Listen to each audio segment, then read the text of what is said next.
Hello and welcome to the first ever episode of Why It Failed, a show where we plan to look at failed media such as video games, movies, and consoles. So, I hope you'll join me today as we look at the Sega Saturn, a failed console right before the Dreamcast and right after the Genesis, a 32-bit system that really didn't belong in the marketplace unless they were going to commit to the idea, which in fact they did not.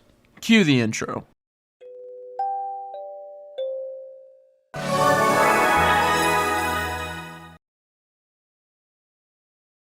The Sega Saturn is a home console developed by Sega and released on November 22nd, 1994 in Japan.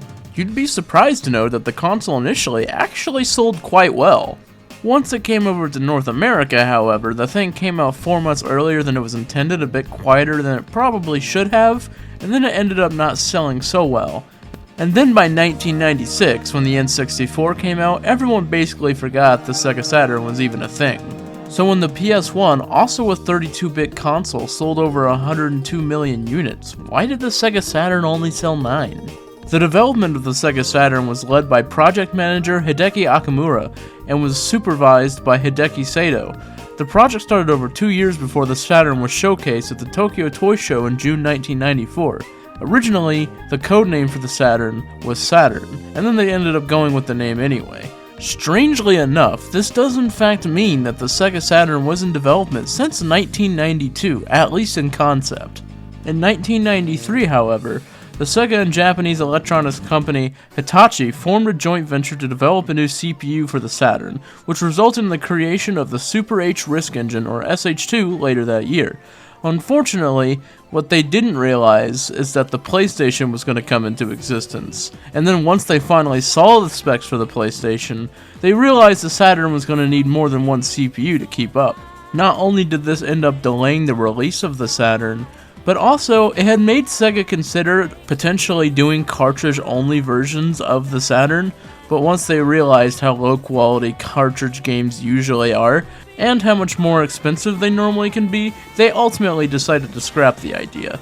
Another funny thing is that Tom Kalinske of Sega of America fought very hard to get a different graphics card put inside of the Saturn. After trying to strike a deal with Silicon Graphics, Sega of Japan opted in to reject the proposal, and funnily enough, those guys ended up working with the Nintendo 64 instead. So, again, it's Sega's fault that the Sega Saturn took a big hit on what could have been a big win. Which is even funnier when you realize that Hayao Nakayama, the CEO of Sega at the time, was actually afraid of the Atari Jaguar as well. This caused the creation of the Sega 32X, which basically was created as an affordable option for gamers that wouldn't be able to afford the Sega Saturn. According to Joe Miller of Sega of America, the 32X served a role in assisting development teams to familiarize themselves with the dual SH2 architecture, because apparently the 32X and the Saturn shared a lot of the same parts and hardware. So there you go. So far, everything seems to be going swimmingly. There might be a few issues between Sega of America and Sega of Japan, but that's absolutely nothing new for those two companies of this era. As far as I'm concerned, this is peak Sega doing peak Sega work. So, November 22nd, 1994 comes around, and the Saturn's on the marketplace for 44,800 yen, which was about $400. Not only was the system doing well, but Virtua Fighter 2 basically sold a 1-to-1 ratio with the console at release. And by the end of 1994 in Japan, the Saturn had sold about 500,000 units, while the PlayStation, a console they were completely worried about, had only sold about 300,000.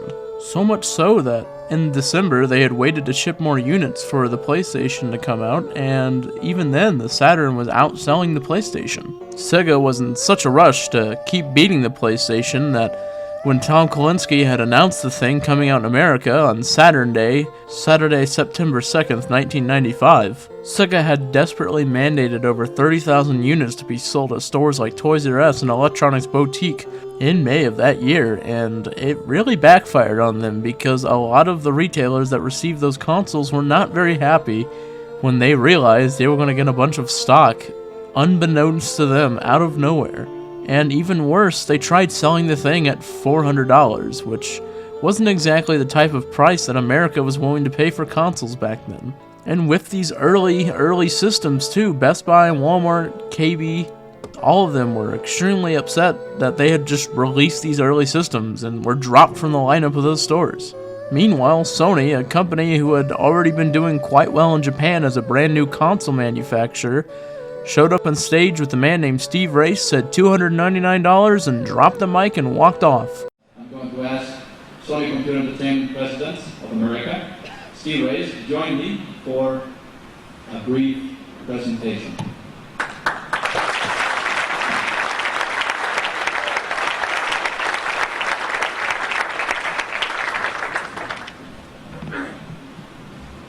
$299.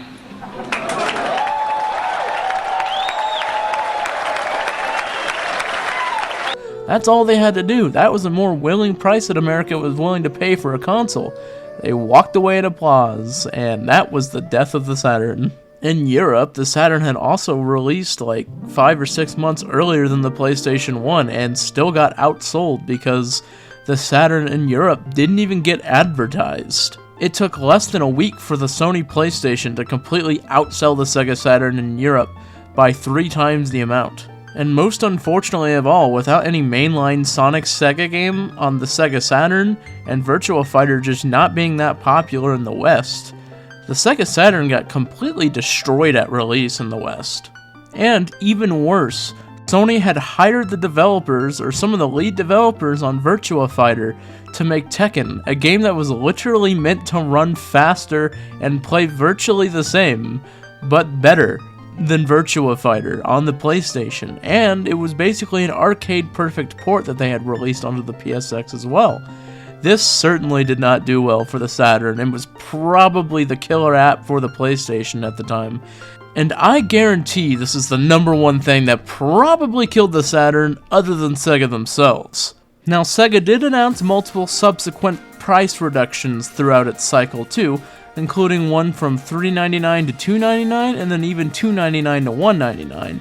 And the Saturn did get some more popular games over time, such as Virtua Cop, Sega Rally Championship, Virtua Fighter 2, and Nights into Dreams.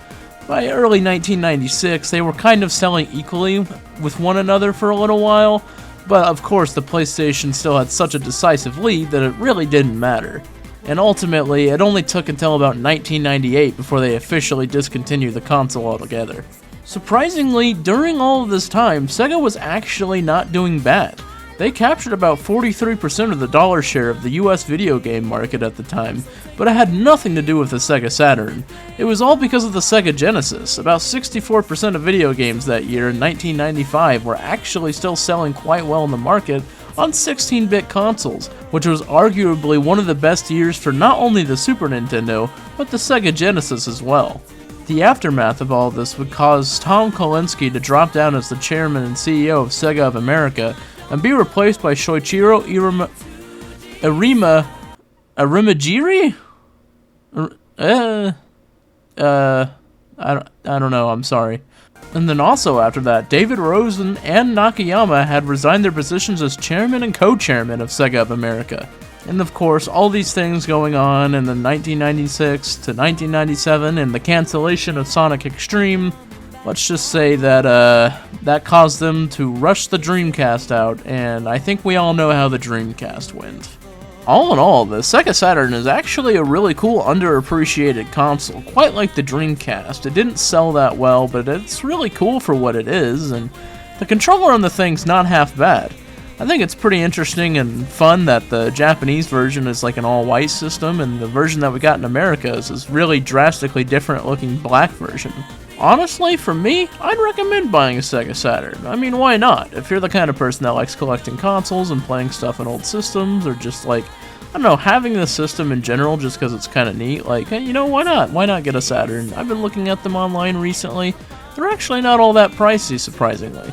I've been finding them a lot recently for about $80, and I've been considering getting one myself, which kind of what made me go out of my way to do this. I was actually originally going to do a video on Postal 3 instead, and then the idea of covering a console intrigued me a lot more. But that's the Ballad of the Sega Saturn, a console that didn't get the respect that it deserved from the marketplace and honestly from the people who created the thing in the first place. You can't blame the consumer for not wanting to buy a certain product. You have to make that product as good as possible so the consumer will want to get it. Not that to say the Sega Saturn wasn't bad, but it certainly wasn't as good as the Sony PlayStation 1, not only when it came to the price point at the time, but just to some of the games as well. Because so many people weren't interested in the Saturn, some devs just weren't making games for the thing. I mean, when you have one system that sells over 100 million units and then one that barely sells below 10 million, you know, which one are you going to develop for? And with that concludes our very first episode of Why It Failed. You know, I hope you enjoyed, and if you have any suggestions on things that should be on Why It Failed in the future, please leave a comment below and I might have a look at it. But that's all for now. Thanks for watching, and I hope you enjoyed the first ever episode.